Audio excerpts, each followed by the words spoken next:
परमात्मा की वाणी में आत्मा को अट्रैक्ट करने का इतनी पावर है जैसे चुंबक लोहे को खींच लेती है। अब इस मालिक की वाणी को सुनकर आत्मा अपने आप जैसे खिंचाव होता है और ऐसे परमात्मा की वाणी इसको धंधेड़ कर रख देती है, इसको विवश कर देती है सोचने के लिए। तो कर क्या रहे हो, करना क्या चाहिए था। पृथ्वीपति चकवे गए जिनके चक्र चलंत, रावण सरीखे कौन गुण भाई ऐसे गए अनंत।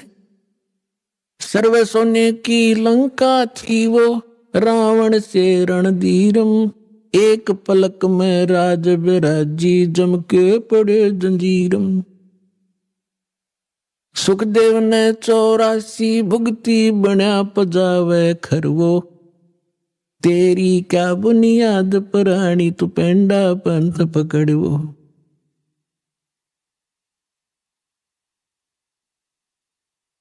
आए हैं सो जाएंगे ये राजा रंग फकीर, एक सिंहासन चढ़ चले एक बंधे जात जंजीरे।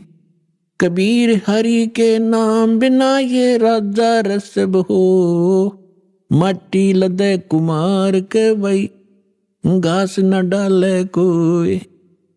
पुण्यात्माओं, ये भगवान की बताई वाणी दास बोल रहा है, जो परमेश्वर स्वयं आकर बोलते हैं। जैसा गीता अध्याय नंबर 4 के श्लोक नंबर 32 में आपको प्रमाण बताया था कि गीता ज्ञानदाता कहता है कि वो परमात्मा स्वयं आकर अपने मुख कमल से जो ज्ञान देते हैं वो तत्व ज्ञान है। और उस ज्ञान में वो विशेष जानकारी है आध्यात्मिक यज्ञों की, यज्ञ माने धार्मिक अनुष्ठानों की। और उसको तत्वदर्शी संत ही बता सकते हैं उस परमात्मा के उस तत्व ज्ञान को। तो ये वो तत्व ज्ञान की वाणी है जो भगवान ने बता रखी है। अब हम ये समझें क्योंकि हमने समय पर अब मनुष्य जीवन में मनुष्य जीवन जैसी ही सुविधा प्राप्त होती है, कुत्ते के जीवन में कुत्ते वाली ही सेटिंग होएगी। तो अब हम ये भूल जाते हैं कि उस समय पर खाना मिल जाता है, जब चाहे चाय पी लें, जब चाहे दूध पी लें, हैं भूख लगे खाना खा लेते हैं। और जब ये शरीर छूट जाएगा, क्योंकि ये मिला इसलिए था, ऐसी सुविधाएं और ऐसी बुद्धि दी थी कि आप इसमें परमात्मा पाने का प्रयत्न करें। और यदि परमात्मा नहीं प्राप्त करते हैं, भक्ति ना करके और बकवादों में जीवन व्यर्थ कर जाते हैं, तो फिर परमात्मा बताते हैं कि राजा भी जब गधा बनेगा तो आम जीव की अब क्या बुनियाद है, क्या औकात है, सहज में समझ आ जाना चाहिए। फिर क्या बताते हैं परमात्मा, कबीर हरि के नाम बिना ये नार कूतिया हो, गली गली भौंकत फिरे भाई टोक न डाले कोई। परमात्मा की भक्ति के बिना राजा की रानी भी कहते हैं कुतिया की योनि प्राप्त करती है।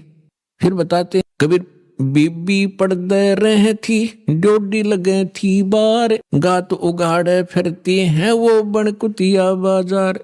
वो पर्दे की सुंदरी सुनो संदेशा मोर, गात उगाड़े फिरती हैं वो करें सरायों शोर।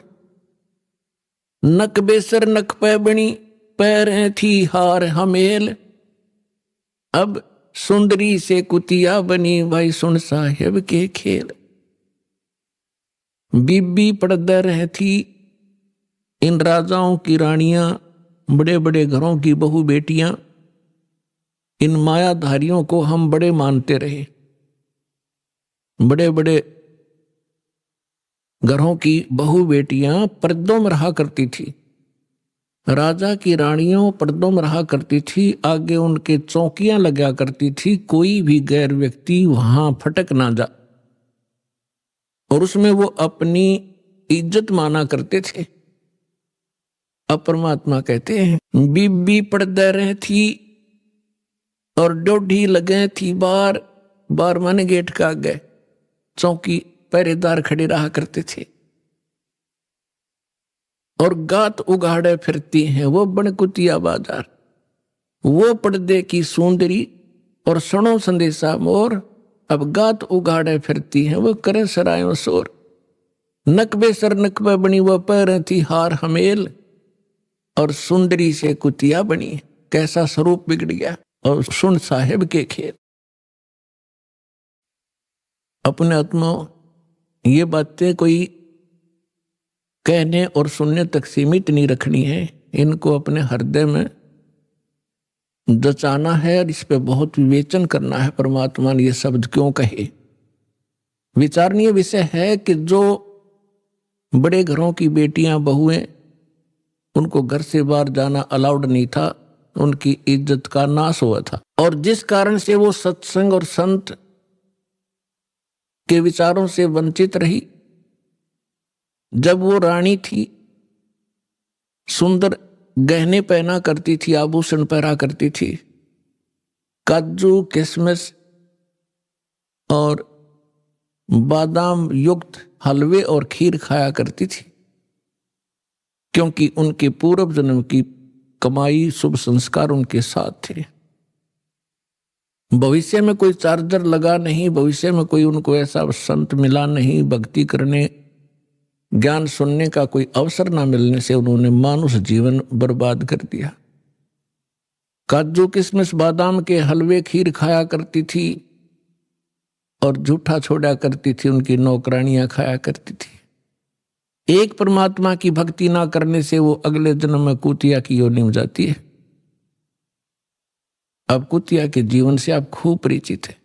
फिर भी परमात्मा ने आगे बताया है कि वही रानी जो पर्दों में रहा करती थी, जिनकी इज्जत नाश हो जाती जब सत्संग में चले जाती थे, अब वो इज्जत कुतिया बनकर घूम रही है, निवस्त्र हो रही है। तो परमात्मा कहते कुलकर्णी के कारण जो जीव गया बिगो, इसने अपना भट्ठा बैठा लिया इस लोक लाज के कारण।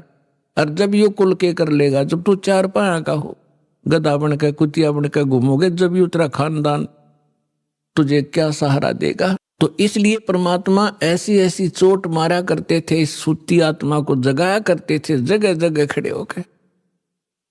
और आत्मा इतनी अचेत कर रखी है इस काल ने, पहले तो ज्ञानहीन बनाई और फिर मोह ममता में फंसा रखी, तेरा बेटा या तेरी बेटी, ये तेरी कार या तेरी कोठी, और काम नहीं करेंगे, भक्ति का समय कब मिलेगा। अब तो सभी ये कहते हैं कि फुर्सत नहीं है, टाइम नहीं मेरे पास। कोई किसी ने तो ये धारणा बना रखी है कि भक्ति तो बुढ़ापे में करा करें। जवान बच्चों का, जवान बेटियों का के काम सत्संग में जाने का। फूट के भाग हमारे, बुढ़ापे में भक्ति होगी। पता कर लो बुढ़िया तो कदे दांत निकलवानी, कदे आंख बनवानी, कदे पिंडी भड़के, कदे बीपी आई, कदे लो को शुगर बढ़ गई। वो तो 92 का दौर है बुढ़ापे में। तो अगर पहले से ही भक्ति शुरू करेंगे तो बुढ़ापा भी हमारा रोग रहित, परमात्मा की शक्ति साथ रहेगी, तब वो ठीक रहेगा। अब परमात्मा की भक्ति का आधार देखिएगा तो जैसे प्रहलाद थे 10 वर्ष के थे और 10 वर्ष के भक्ति में लग गए थे। ध्रुव 5 वर्ष के ही थे और परमात्मा के इस तत्व ज्ञान के अंदर सूक्ष्म वेद में बताया है कि 3 वर्ष के बालक को परमात्मा का मंत्र प्रथम मिल जाना चाहिए। यही वेद प्रमाणित करते हैं। जो परम संत होगा वो 3 वर्ष की आयु के बच्चों को ही उपदेश देना प्रारंभ कर देगा।